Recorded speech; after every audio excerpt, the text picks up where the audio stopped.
She can cut through with a minimal amount of moves and not being the best wrestler in the world if the character is correct. Right now, I just feel like we aren't nailing a character with Jade for people to really invest in beyond, wow, look at her, she's Jade Cargill. Jade Cargill is the queen of the ring, and instead of people kind of enjoying the moment for her, celebrating her, instead it is filled with controversy. And it almost feels now that every time that Jade Cargill steps into the middle of a WWE ring, it will be filled with controversy. Now, Jade Cargill made it to the finals. She beat Asuka in the finals. Asuka, who's recently just returned to the WWE. Yeah, went on a bit of a run and she's beaten Asuka in the finals. Very decent match. I think both women done very well. But the chatter began the minute that Jade put her pin on Asuka.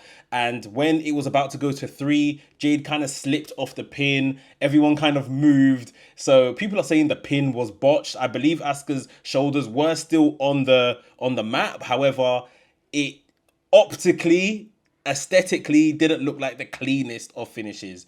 Because it's Jade Cargill, because people are still saying she's new to this, people are laying into her, and it's just like, bro, when are we just going to allow Jade Cargill to be? Now, might be a bit contradictory because I have said my bit on Jade Cargill in the past, but at this point I can see what WWE are trying to do with Jade Cargill. So there are some things that I am willing to let slide and some things that I am going to kind of, just kind of turn a blind eye to, sort of thing. But the majority of WWE fans are really fed up with Jade Cargill. And there are, other wider pro wrestling fans, AEW fans that are kind of seeing the push that Jade Cargill is getting in WWE and can't stop commenting on, I guess, what they're seeing with her, despite her being in AEW and getting away with a lot of the same stuff, So I understand that a lot of people have a lot to say. And I know the crux of the reason people don't like Jade Cargill or are fed up with Jade Cargill, and I'm going to get to it.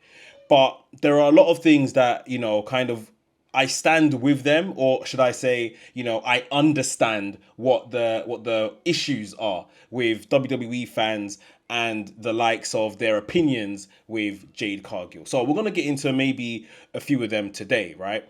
But yeah, Jade Cargill is now the #1 contender for the WWE Women's Championship, which is absolutely massive. Jade Cargill becomes the first black woman to win Queen of the Ring, which is absolutely massive. She joins atop of that mountain of the big 3, Naomi, who became the first black woman to win the Money in the Bank earlier this year, or should I say like a month ago or so, and Bianca Belair, who earlier this year became the first black woman to win the Elimination Chamber in a singles capacity. So absolutely big 3 for real. Like, these guys are absolutely smashing it, or these girls are absolutely smashing it. Like, it's great. Opportunities galore for them. And like I say, Jade Cargill is going to face, more than likely, Tiffany Stratton at SummerSlam, which it's something. It really is something. Now, is she being pushed too soon? This is one thing that some people are saying, some corners of fans are saying. I don't think she's had up to 10 singles matches in the WWE. Maybe not. Like, if she has, we are probably just arriving or just in and around that 10 figure. I could check, but I'll leave that to you guys and let me know down below in the comments. But in terms of singles matches, I don't think we must be in and around 10. So, to get now, #1 contendership, it's a push. It's definitely a push. Like, she's definitely, found herself in this position through some hard work. It's definitely a push. And whilst, others have had to go through NXT and, take wins and losses on the main roster to all kinds of other talent, Jade Cargill has been given a solid push, a solid trajectory towards this opportunity that now kind of sits in front of her on either the 2nd or 3rd of August. Like I said, critics are still kind of at her neck saying that she's green. Jade Cargill has been wrestling for what now? I want to call it maybe about 5 or 6 years or so. And listen, she's not no Kenny Omega or anything like that. But at the same time, I don't know that she needs to be. I think that she can cut through doing exactly what she is doing. And that is probably upsetting some fans. Maybe seeing a lack of improvement since her coming to the WWE or her time in AEW. That's probably another thing that's irking people. And I won't lie, it is a bit funny that someone of her, I guess, skill level is winning a tournament called Queen of the Ring. But it's just where wrestling is today in the WWE. We all know you don't have to be the best wrestler in the world to win a world championship in the WWE. We just saw the likes of a Jey Uso carry that title for a bit, and that's no shots at anyone. It's just the facts of the matter. Like, wrestling isn't at the forefront and the priority of things in the WWE. So yeah, Jade Cargill can kind of cut through just being Jade Cargill and getting away with how they're presenting her.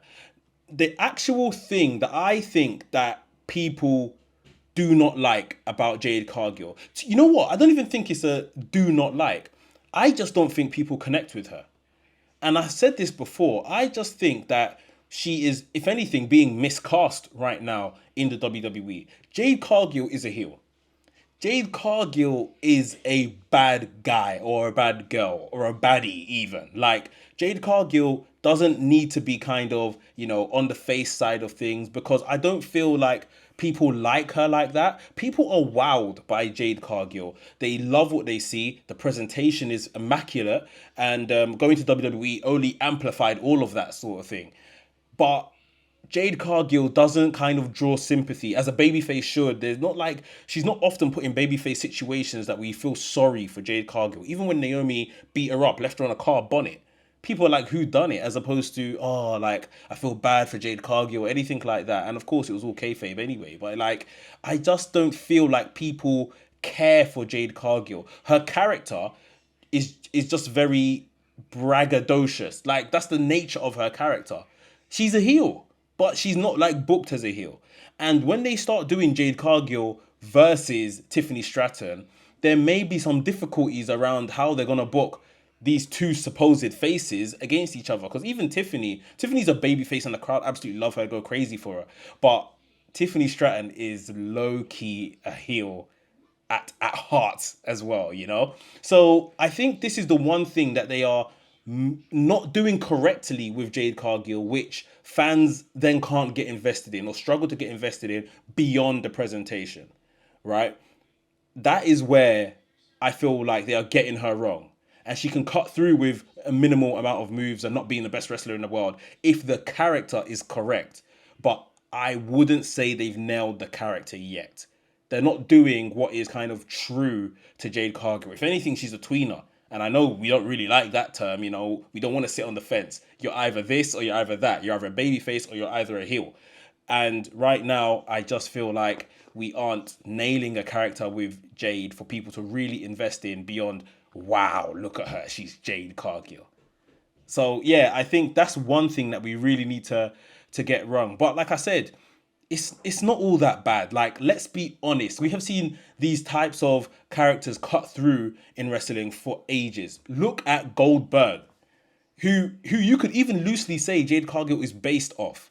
Goldberg came into the game, undefeated streak, won titles, matches never lasted too long, all presentation, all smoke and mirrors. Is that not Jade Cargill? Is that not Jade Cargill? Like, Jade Cargill's here for a good time. She ain't here for a long time. She's already here getting, film roles and things like that, which is excellent for her. Love that for her. But let's not pretend we haven't seen this in wrestling already. I just think maybe fans think in 2025, we shouldn't still be seeing this in wrestling. But wrestling it's a TV show that's full of different characters. Not everyone has to be the overly skilled technical wrestler that's been watching tapes since the 80s or whatever. You can just cut through as an absolute superstar, which she is, which WWE would have known when they signed her. They've tried to tweak her, they've tried to put her back in the gym and, teach her a couple other things. But I think this is what we're going to get. We're going to get a Goldberg-esque character, and we're going to like it, and she's going to come through and be a wrestler for a bit. I don't think she's going to be doing this, forever sort of thing. So I think we just need to kind of get used to it, and fans need to stop being so, I don't know, annoyed by it being very much presentation. I just think it is what it is at this point, and we just have to stomach it and get on with it, you know? Someone of this ilk that is very much superstar, that is very much, dominant, she's a fresh star being brought into the women's division. They're putting the rocket on her clearly. Like, I think they're striking while the iron's hot. AEW did to an extent, and let her kind of fall off, or maybe she just always had sights on the bigger platform, so that's why she left. And I just feel like she brings crossover appeal. She is going to fight for the women's title in New Jersey, New York area, basically. And there's going to be all kinds of eyes on the first ever 2-night SummerSlam. Cardi B is hosting. It just makes sense, I think this is what I mean. I think we just have to kind of let it happen. Like, all kinds of characters exist in wrestling, and I don't think that WWE are pushing her too hard. I think the push is fair. I think if she was more slick and sleek in the ring, she would have been WWE Women's Champion already. I think it would have happened already. I can't lie. So I think WWE know, like, she's just here maybe a quick kind of 5 to 7 years, and she's out, if that. And she is out. Remember, this is a woman that's already a mother. She already had money before she came to wrestling. So this isn't like new to her that she needs to stick around. Like, I'm sure it pays very well, and she's putting away the pennies for her daughter and her family. And Hollywood, like I already said, is already beckoning for her. So, it's just one of those things that we just need to accept it and stop being tired, stop being fed up, stop moaning about it.